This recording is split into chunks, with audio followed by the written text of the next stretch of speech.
23 जुलाई 2011 कुपवाड़ा की बर्फीली वादियों में स्थित एक भारतीय चौकी।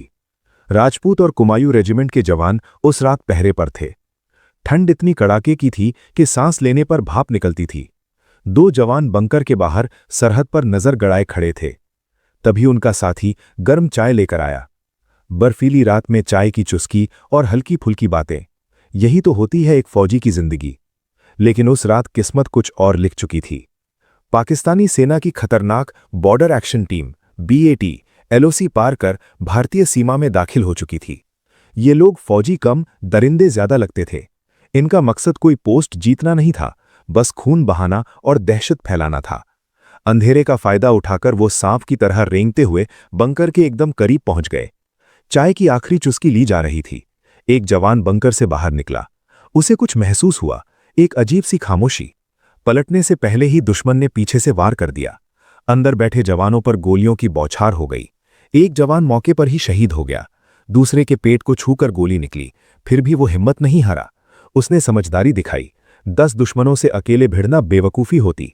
वो फायरिंग करते हुए वहां से निकला ताकि बेस को खबर दे सके। और फिर हुई वो हरकत जिसे सुनकर हर हिंदुस्तानी का खून खौल उठता है।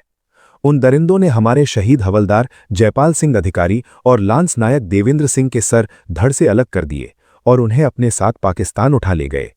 वो जख्मी जवान मौत को मात देता हुआ बेस तक पहुंचा। उसने सब बताया और वहीं शहीद हो गया। खबर मिलते ही रीइंफोर्समेंट की टीम बंकर की तरफ दौड़ी, लेकिन वहां का मंजर देखकर पत्थर दिल इंसान भी रो पड़े।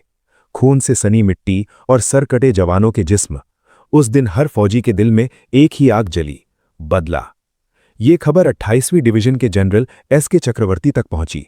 सुनते ही उनका खून खौल उठा। लेकिन एक जनरल जज्बात से नहीं, रणनीति से काम लेता है। सबसे पहला सवाल था, हमारे जवानों के सर कौन ले गया? खुफिया एजेंसियां मैदान में उतरी। हफ्तों तक कश्मीर का कोना कोना छाना गया और एक दिन एक आतंकी के एनकाउंटर में उसकी जेब से एक मोबाइल मिला। जब उसका डेटा खंगाला गया तो सामने आई एक ऐसी वीडियो जिसे देखकर रूह कांप जाए। पाकिस्तानी फौजी और जिहादी जश्न मना रहे थे, नाच रहे थे, हंस रहे थे और उनके सामने मेज पर रखे थे हमारे शहीदों के कटे हुए सर।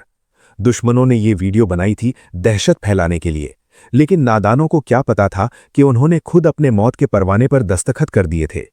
जैसे ही ये वीडियो जनरल चक्रवर्ती के सामने पहुंचा तो वो तस्वीर साफ थी। वक्त था एक्शन का। उन्होंने पैरा स्पेशल फोर्सेस के उन कमांडोज को एक्टिव किया जो दुश्मन के घर में घुसकर उनकी सांसें गिनते हैं।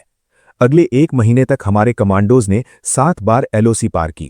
दुश्मन के 3 मुख्य ठिकानों जोर, हिफाजत और लश्दत की पूरी जानकारी जनरल के सामने रख दी गई और उंगली जाकर रुकी जोर पोस्ट पर। वजह साफ थी, वहां सबसे ज्यादा दुश्मन थे, करीब 40। बदला भी उतना ही बड़ा होगा। अब जनरल के सामने एक बड़ी मुश्किल थी। रक्षा मंत्रालय से इजाजत लेने जाते तो हफ्तों लग जाते। खबर लीक होने का डर अलग। जनरल चक्रवर्ती ने एक फैसला किया जो एक सच्चे फौजी को ही लेना था।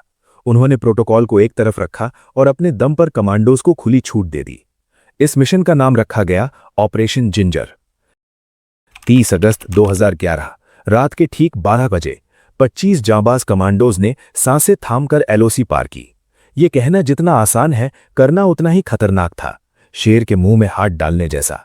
और सबसे बड़ी बात, अगर गिरे तो बचाने कोई नहीं आएगा। 25 के सामने 100 हो या 500, लड़ना अकेले ही था। घने जंगल, बर्फीले रास्ते, अंधेरा। करीब 4 घंटे बीते। सुबह के 4 बजे दुश्मन का अड्डा बंदूकों की रेंज में था। तभी एक धमाका। एक कमांडो का पैर लैंडमाइन पर पड़ गया। वो हवा में उछला और दर्द से जमीन पर गिरा। पैर जख्मी, हाथ लहूलुहान। एक चीख भी पूरे मिशन को खतरे में डाल सकती थी, लेकिन साथियों ने पल में संभाला। मॉर्फिन का इंजेक्शन, कसकर बंधी पट्टी और वो घायल शेर उठ खड़ा हुआ, दर्द को अंदर दबाकर मिशन पूरा करने के लिए।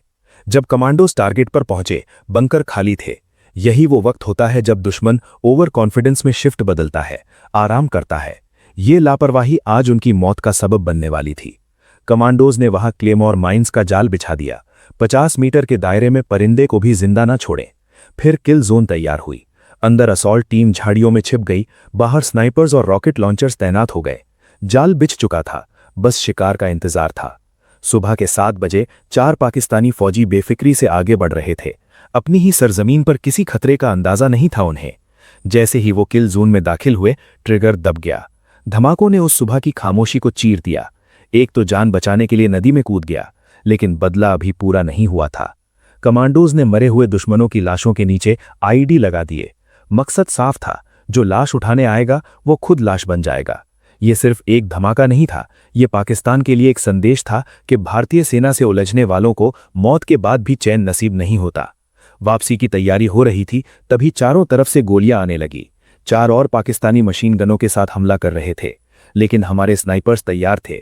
महज 3 सेकंड और वो मशीन गनें हमेशा के लिए खामोश हो गईं। 45 मिनट की उस मुठभेड़ में कुल 8 पाकिस्तानी फौजी मारे गए, 3 के बदले 8। हिसाब सूद समेत चुकता। दोपहर 12 बजे ऑपरेशन जिंजर की टीम सुरक्षित भारत वापस आ गई। जनरल चक्रवर्ती को खबर मिली, मिशन अकम्प्लिश्ड। पाकिस्तान हमेशा की तरह झूठ बोलता रहा, लेकिन अंदर ही अंदर पैरा एसएफ का खौफ उनकी रगों में उतर चुका था। ये थी उस लड़ाई की कहानी जो दुनिया की नजरों से छिपकर लड़ी गई। वो जंग जहां हमारे शेर बिना किसी वाहवाही के अपनी जान पर खेल गए, सिर्फ इसलिए कि हिंदुस्तान का सिर कभी न झुके। अगर इन वीरों की शौर्य गाथा ने आपके दिल को छुआ हो तो कमेंट में लिखें जय हिंद। और अगर देखना चाहते हैं कि कैसे बीएसएफ ने जैश-ए-मोहम्मद का गाजी का शिकार किया, तो स्क्रीन पर आ रही वीडियो पर क्लिक करें।